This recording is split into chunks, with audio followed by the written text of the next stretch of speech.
مسلمان ہیں اور مسلمان لا الہ الا اللہ کے ساتھ ساتھ محمد الرسول اللہ کا کلمہ بھی پڑھتا ہے۔ کوئی اگر اللہ تعالیٰ کی توحید کو مانتا ہے اور محمد الرسول اللہ کی رسالت کو نہیں مانتا ہے تو کیا وہ مسلمان ہے؟ کیا اس کے بارے میں ہم یہ کہہ سکتے ہیں کہ وہ جنت میں جائے گا؟ جواب ہے نو، نہیں۔ اللہ کے آخری نبی کے دنیا میں آ جانے کے بعد اب اگر کسی کو نجات چاہیے، کسی کو جنت میں جانا ہے، کسی کو کامیاب ہونا ہے، کسی کو سکسیسفل ہونا ہے، تو صرف اللہ تعالیٰ کی توحید کو ماننا یہ انف نہیں ہے، یہ کافی نہیں ہے۔ اللہ کی توحید کے ساتھ ساتھ، لا الہ الا اللہ کے ساتھ ساتھ ہمیں کلمے کا جو دوسرا رخ ہے محمد الرسول اللہ، ہمیں اس کا بھی اقرار کرنا پڑے گا، اس کو بھی ماننا پڑے گا۔ اور جس دن ہم زبان سے یہ کہہ دیتے ہیں کہ اشہد ان محمد الرسول اللہ، تو ہم ساتھ میں یہ اقرار بھی کر لیتے ہیں کہ اب ہم اپنی مرضی کے مالک نہیں ہیں۔ جو من میں آیا، جو دل میں آیا وہ کر لیا، جو جی میں آیا وہ کھا لیا، جس چیز کا دل چاہا اس کو دیکھ لیا، نہیں۔ جب آپ نے اشہد ان محمد رسول اللہ کہہ دیا تو اب آپ نے اپنے آپ کو لیمیٹیڈ کر لیا، آپ نے اقرار کر لیا کہ اب آپ جناب محمد الرسول اللہ صلی اللہ علیہ وسلم کے لائے ہوئے دین اور لائی ہوئی شریعت کو فالو کرنے والے ہیں، اس کے ماننے والے ہیں۔ اب آپ اس شریعت کے خلاف نہیں جائیں گے، اس کی مخالفت نہیں کریں گے۔ اس لیے کہ اللہ کے آخری نبی اپنی مرضی سے، اپنی خواہش نفس سے کچھ نہیں بولتے تھے۔ یہاں تک کہ اللہ کے نبی اگر غصے میں بھی کوئی بات بولتے تھے تو اس بات میں بھی اللہ کا کوئی حکم ہوتا تھا، آپ اپنی مرضی سے نہیں بولتے تھے۔ وَمَا يَنطِقُ عَنِ الْهَوَىٰ إِنْ هُوَ إِلَّا وَحْيٌ يُوحَىٰ۔ او لوگو، میرا نبی اپنی مرضی سے، اپنی زبان سے کچھ نہیں نکالتا۔ ان کی زبان سے نکلنے والا ہر لفظ حق ہوتا ہے، ہر بات سچی ہوتی ہے، وہ اللہ کا پیغام اپنی زبان سے نکالتے ہیں۔ دنیا میں ایک فرقہ ہے جو کہتا ہے کہ صاحب ہم قرآن کو مانتے، حدیث کو نہیں مانتے۔ کیوں؟ کہتے ہیں قرآن آتھینٹک ہے، حدیث آتھینٹک نہیں ہے۔ کیوں بھائی؟ کہتے ہیں نبی کے دور میں قرآن تو لکھا گیا، حدیث لکھی نہیں گئی۔ غلط ہے یہ بات۔ نبی کے دور میں قرآن بھی لکھا گیا، نبی کے دور میں حدیث بھی لکھی۔ حضرت عبداللہ بن عمرو بن عاص کہتے ہیں میں اللہ کے رسول کی ہر بات کو لکھ لیتا تھا، مجھے لوگوں نے منع کیا کہ تم ہر بات کو مت لکھا کرو۔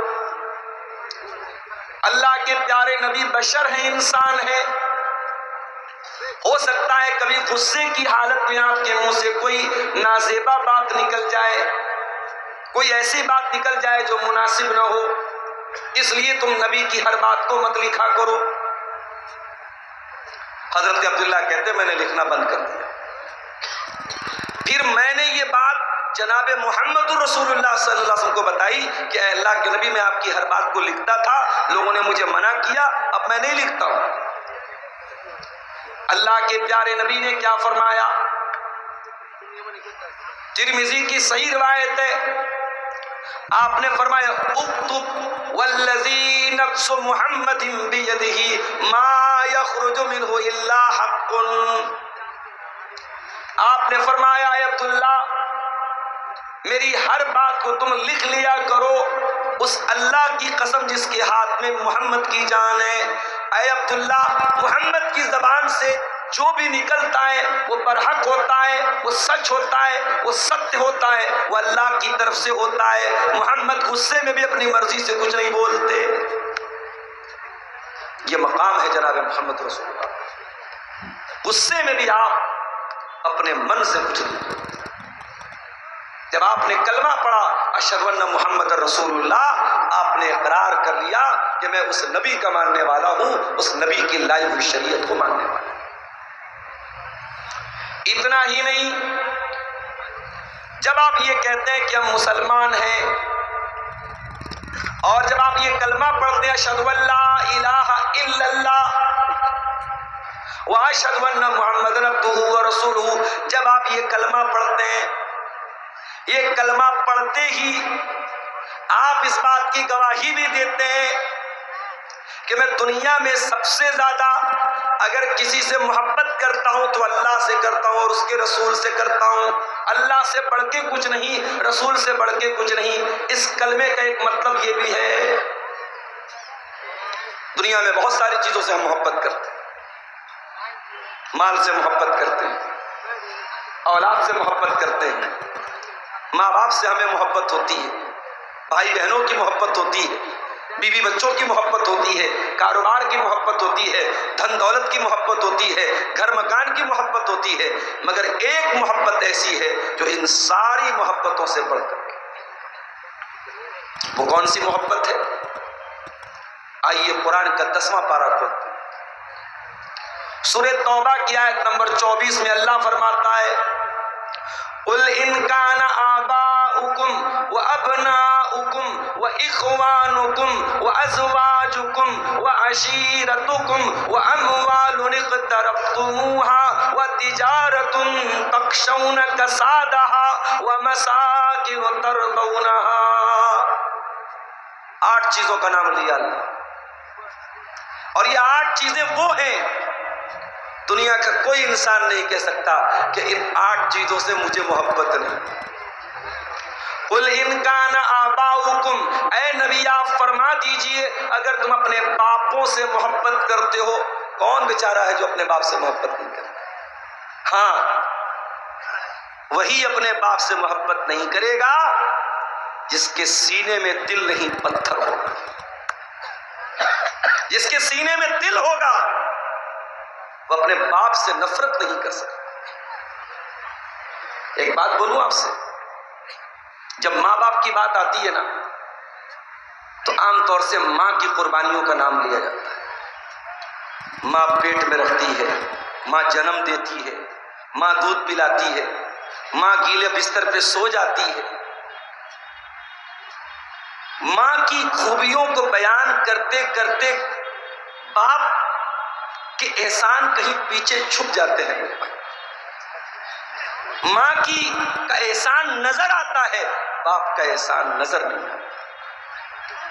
تیری ماں نے اگر 9 مہینے تجھے پیٹ میں رکھا ہے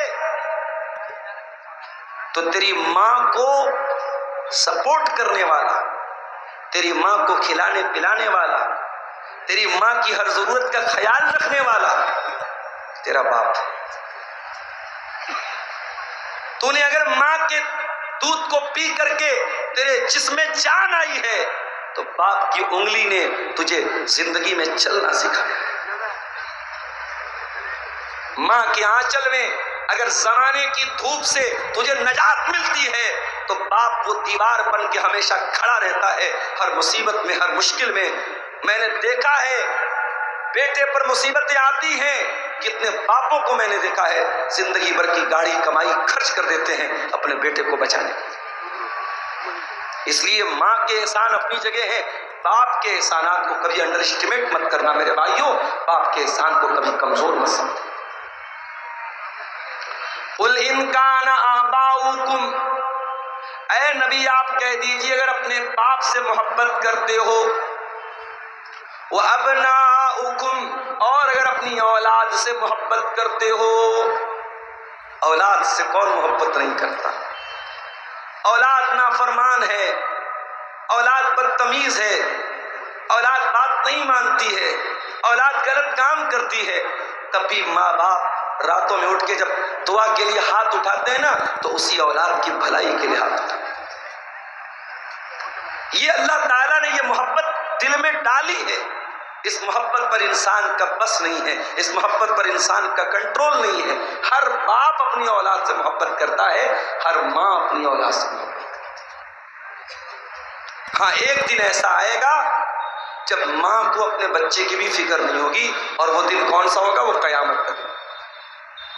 اللہ نے فرمایا نا سورہ حج کی شروعات کی آیت، یا ایھا الناس اتقوا ربکم ان زلزلۃ الساعۃ شیء عظیم یوم ترونها تذہل کل مرضعۃ عما ارضعت وتضع کل ذات حمل حملها۔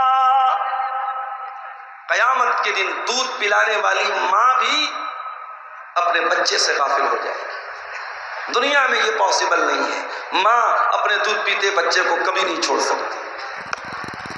غازہ میں بم برس رہا ہے، بارود برس رہا ہے، لیکن ماں اپنے بچے کو چھوڑ کے نہیں بھاگتی ہے، اپنے بچے کو اپنے آنچل میں اپنی گود میں لیے ماں مر جاتی ہے مگر بچے کو نہیں چھوڑتی۔ قل ان کان آباؤکم، اے نبی آپ کہہ دیجئے اگر اپنے باپ سے محبت کرتے ہو، وابناؤکم اپنے بیٹوں سے محبت کرتے ہو، واخوانکم اور اپنے بھائی سے محبت کرتے ہو۔ بھائی بھائی کے کہتے ہیں نا، بھائی بھائی کے جسم میں ایک ماں باپ کا خون دوڑتا ہے۔ پڑوسی سے جھگڑا کر رہا ہے، ہم سے کوئی مطلب نہیں ہوتا۔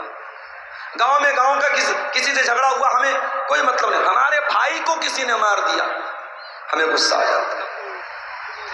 ہمارے بھائی کو کسی نے گالی دے دی، ہمیں غصہ آ جاتا ہے۔ یہ غصہ کیوں آتا ہے؟ یہ اللہ تعالیٰ نے محبت ڈالی ہے بھائی کی دل۔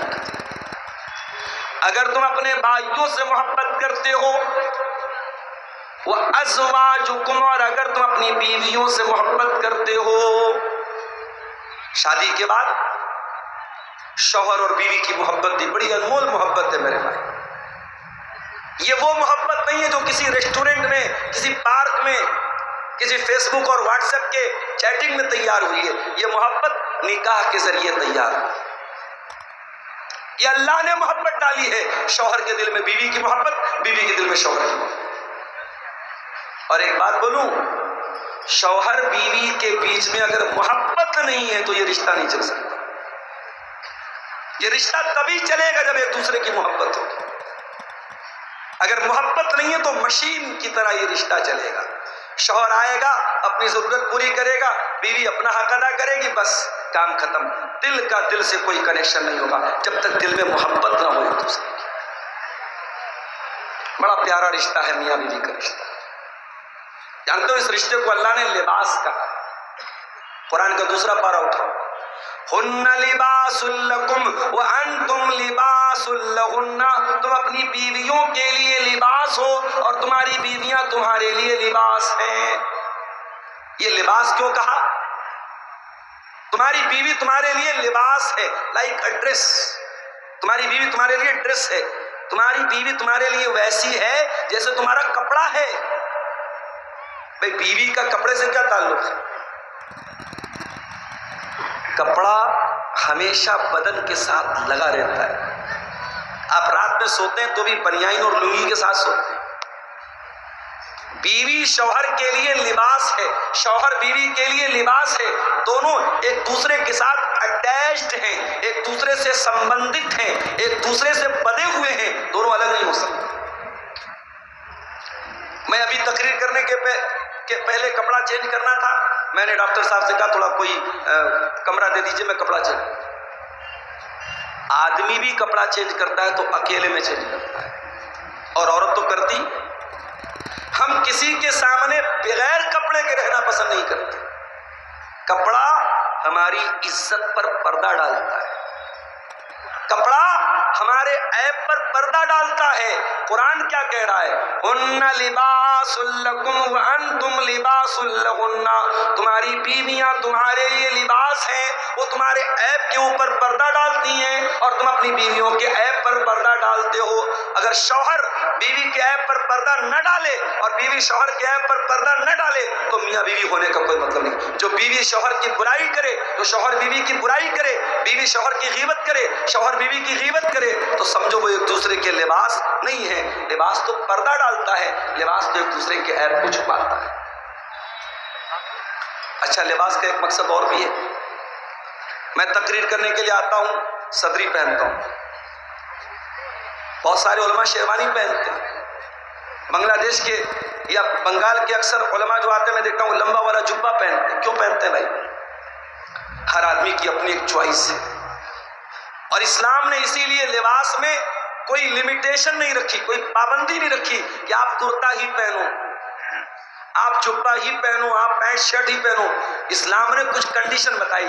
مرد کا کپڑا ٹخنے کے نیچے نہیں ہونا چاہیے، عورت کا کپڑا ٹخنے کے اوپر نہیں ہونا چاہیے، مرد اور عورت دونوں کا کپڑا اتنا ٹرانسپیرنٹ نہیں ہونا چاہیے کہ بدن نظر آئے، اتنا ٹائٹ نہیں ہونا چاہیے کہ بدن کے جو پارٹس آف باڈی ہیں، جو شریر کے انگ ہیں وہ نظر آئے۔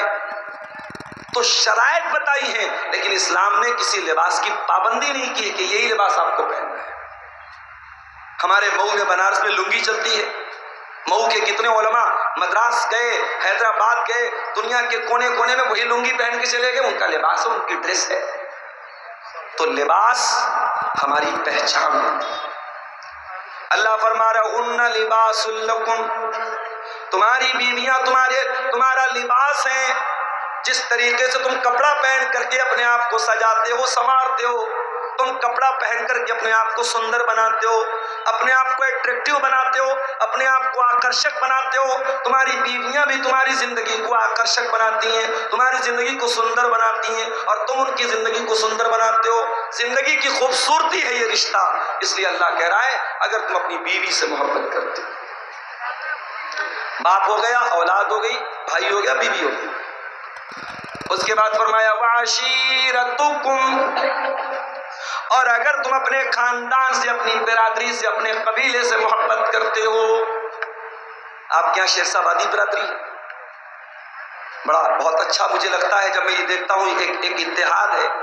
ابھی کسی نیتا کے بارے میں نے سنا کہ انہوں نے شیرشاہ آبادی برادری کے بارے میں کچھ الٹا سیدھا بولا، ساری ایسوسیشن جو شیرشاہ آبادی ایسوسیشن ہے وہ کھڑی ہو گئی کہ نہیں صاحب غلط بولا گیا۔ ہونا چاہیے اپنی قوم کے لیے، اپنی برادری کے لیے یہ یونٹی ہونی چاہیے۔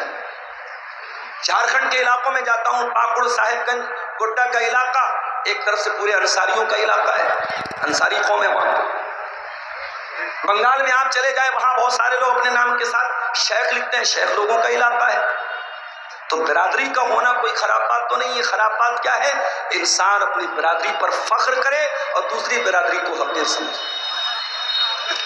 اللہ نے فرمایا وعشیرتکم، اگر تمہیں اپنی برادری کے اوپر، اپنے خاندان کے اوپر اگر تمہیں محبت، تم سے محبت کرتے ہو تو کوئی مسئلہ نہیں، کوئی پرابلم نہیں ہے، کر سکتے ہو۔ خاندان اور برادری کی محبت نیچرل ہے۔ اس کے بعد فرمایا وَأَمْوَالٌ اقْتَرَفْتُمُوهَا، اور وہ مال جس کو تم کما کر کے، محنت کر کے کماتے ہو، لاتے ہو، اگر تم اپنے مال سے محبت کرتے ہو تب بھی کوئی پرابلم نہیں ہے۔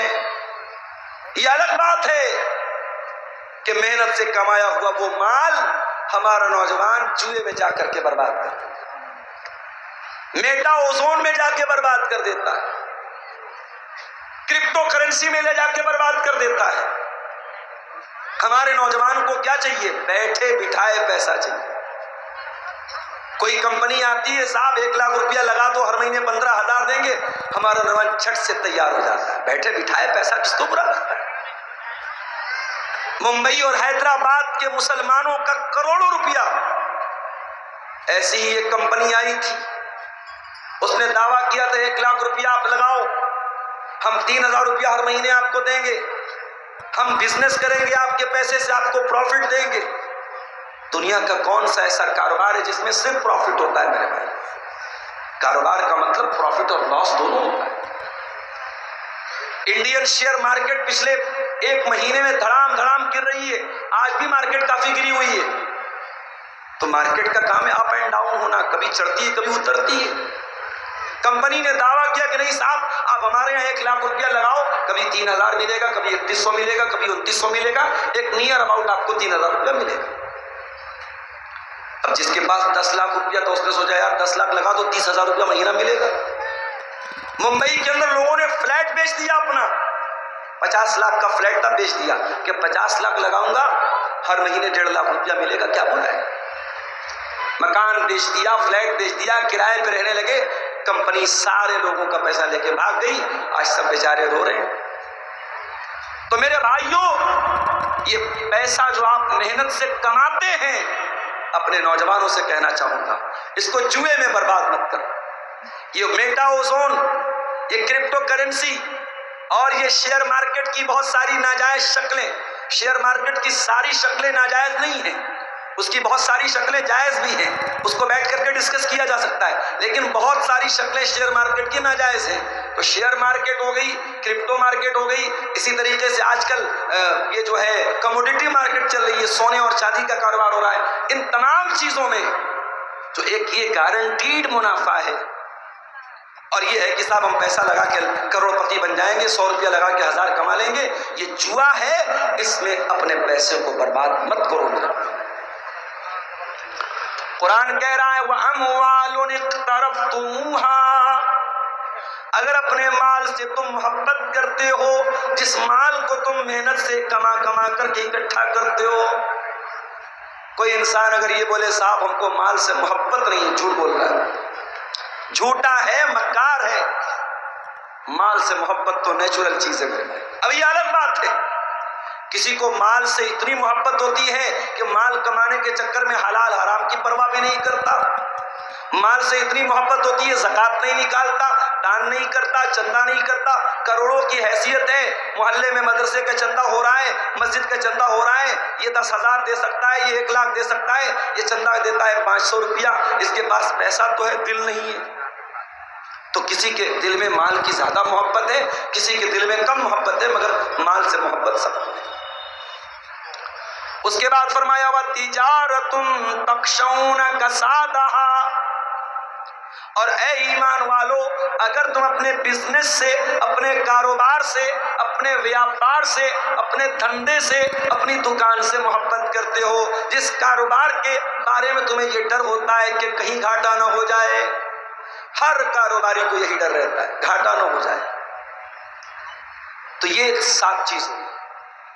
اور 8ویں چیز وَمَسَاكِنُ تَرْضَوْنَهَا، اور اے مسلمانوں اگر تم کو اپنے گھر بار سے محبت ہے، اپنے مکان سے محبت ہے، اپنی بلڈنگ سے محبت ہے، ماں باپ سے محبت، اولاد سے محبت، بھائی سے محبت، بیوی سے محبت، خاندان سے محبت، مال سے محبت، تجارت سے محبت، گھر بار سے محبت، اللہ نے 8 چیزوں کا نام لیا، اور 8 چیزوں کا نام لینے کے بعد اللہ کیا کہتا ہے ذرا غور کیجیے۔ احب الیکم من اللہ ورسولہ وجہاد فی سبیلہ، اگر ان 8 چیزوں کی محبت تمہارے دل میں اللہ سے زیادہ ہو جائے، رسول سے زیادہ ہو جائے، اور اللہ کی راہ میں جہاد سے زیادہ ہو جائے، فتربصوا، تو تم اللہ کے عذاب کا انتظار کرو، حتی یأتی اللہ بامرہ، اللہ تعالیٰ اپنے عذاب کو سامنے لائے گا۔ پتہ یہ چلا آپ مومن ہیں، آپ مسلمان ہیں، آپ کے دل میں سب سے زیادہ محبت کس کی ہونی چاہیے؟ اللہ کی اور اس کے رسول کی ہونی چاہیے۔ دنیا کی ساری محبتیں ان 2 محبتوں پر قربان ہیں۔ اب میں اپنے تقریر کے اصل ٹاپک کی طرف آ رہا ہوں۔ ہمیں اپنے رسول سے محبت تو کرنی ہے، سوال یہ پیدا ہوتا ہے کتنی محبت کرنی؟ قرآن کریم جواب دیتا ہے النبی اولا بالمؤمنین من انفسہم، کہ نبی مومن نبی سے ایمان والے اپنی جان سے زیادہ پیار کرتے ہیں، ایمان والے نبی سے اپنی جان سے زیادہ محبت کرتے ہیں، جان سے بڑھ کے اپنے نبی سے پیار ہونا چاہیے۔ اب آپ کہیں گے مولوی صاحب یہ کیسے پاسبل ہے، جان سے بڑھ کے کوئی کیسے پیار کر سکتا ہے؟ آئیے میں آپ کو ایگزامپل دیتا ہوں. حضرت خبیب ابن عدی کو دیکھو، ان کو مکہ والوں نے اریسٹ کر لیا، گرفتار کر لیا، ان کو سولی پہ چڑھانے کی تیاری ہو گئی ہے. مکہ والوں نے کہا خبیب کوئی آخری خواہش، کوئی انتم اچھا اگر ہو تو بتا دو. کہا کہ میں 2 رکعت نماز پڑھنا چاہتا ہوں. کہا ٹھیک ہے 2 رکعت نماز پڑھ لو. اور آج بھی دنیا میں تقریباً ہر کنٹری میں، ہر دیش میں پھانسی دینے سے پہلے اور سزائے موت دینے سے پہلے مرنے والے کی انتم اچھا پوچھی جاتی ہے، اور اگر پوری کرنے لائق ہوتی تو پوری بھی کروائی جاتی. خبیب ابن عدی نے کہا میں 2 رکعت نماز پڑھنا چاہتا ہوں. کہا ٹھیک ہے پڑھ لو. حضرت خبیب ابن عدی نے ہلکی 2 رکعت نماز پڑھی، سلام پھیرا. کہا اے مکہ والو، اگر اس بات کا ڈر نہ ہوتا کہ کہیں تم یہ نہ سمجھنے لگو میں نے موت کے ڈر سے نماز کو لمبا کیا ہے تو میں تھوڑی اور لمبی نماز پڑھتا. کہا ہے خبیب ایک بات بتاؤ، کیا تم یہ تصور کر سکتے ہو کہ ہم تمہیں چھوڑ دیں اور تمہاری جگہ تمہارے نبی کو سولی چڑھا دیں؟ نعوذ باللہ. اگر تم ایسی بات اپنے منہ سے نکال دو کہ اے لوگوں مجھے چھوڑ کر کے میرے نبی کو سولی پر چڑھا دو تو اے خبیب ہم غور کر سکتے ہیں، ہم وچار کر سکتے ہیں کہ تمہیں چھوڑ دیں. میرے پیارے ساتھیوں، خبیب ابن عدی کو معلوم ہے تھوڑی دیر میں مجھے سولی پہ چڑھا دیا جائے گا، میری تکا پوٹی کر دی جائے گی، میرے بدن کے ٹکڑے ٹکڑے کر دیے جائیں گے.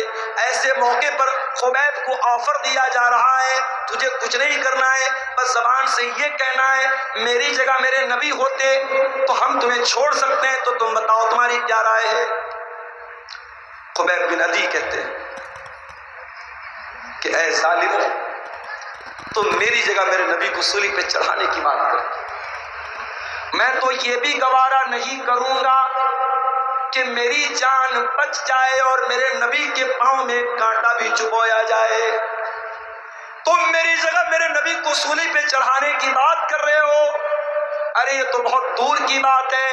خبیب تو یہ بھی گوارا نہ کرے گا کہ خبیب کی جان کو بخش دیا جائے، خبیب کو رہا کر دیا جائے اور بدلے میں خبیب کے نبی کے پاؤں میں کانٹا چبویا جائے. اللہ، یہ تھی محبت، یہ تھی محبت. النبی اولا بالمؤمنین من انفسہم، ایمان والے اپنے نبی سے اپنی جان سے زیادہ پیار کرتے.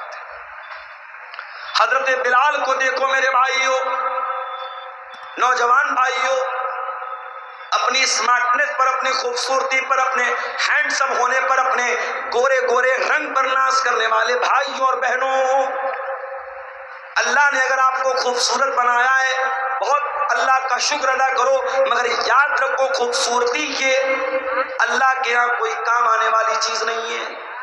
اللہ کے ہاں آپ کی شکل و صورت یہ میٹر نہیں کرتی.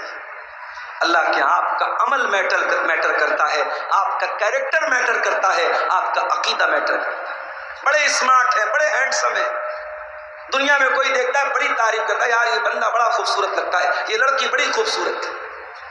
دنیا والوں کے کمپلیمنٹ حاصل کرنے کے لیے، دنیا والوں کی تعریف حاصل کرنے کے لیے، اپنے گورے گورے رنگ پر ناز کرنے والوں، اپنی گوری چمڑی پر ناز کرنے والوں، بلال کوئی گورا تو نہ تھا، بلال کوئی ہینڈسم تو نہ تھا، بلال کوئی اسمارٹ تو نہ تھا، بلال کا رنگ کالا تھا.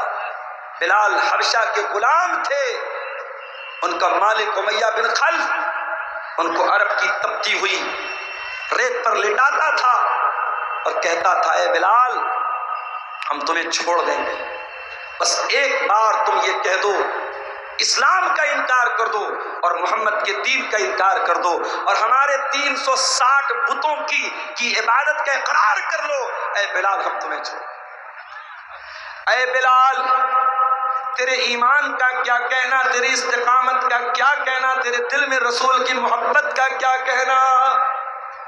بلال اس تپتی تپتی ہوئی ریت پر لیٹے ہوئے ہیں، سینے پر گرم پتھر رکھا ہوا ہے، بلال کی سینے کی چربی عرب کی تپتی ہوئی ریت میں پگھل رہی ہے، مگر بلال کی زبان سے کیا نکلتا ہے؟ احد احد احد، نہیں نہیں اے امیہ بن خلف، تو کان کھول کر کے سن لے، میں ایک اللہ کی توحید پر ایمان لا چکا ہوں، اب توحید سے کمپرومائز کرنے والا نہیں ہوں، اب توحید سے سمجھوتا کرنے والا نہیں ہوں۔ توحید سے بڑھ کے کچھ نہیں ہے میرے بھائی، منسٹر کا عہدہ بھی نہیں، گاؤں کا پردھانی تو چھوڑ دو، ودھایک کی ودھایکی تو چھوڑ دو، سانسد کی سانسدی تو چھوڑ دو، منسٹر کی منسٹری اور بادشاہ کی بادشاہت، یہ توحید سے بڑھ کے نہیں ہے۔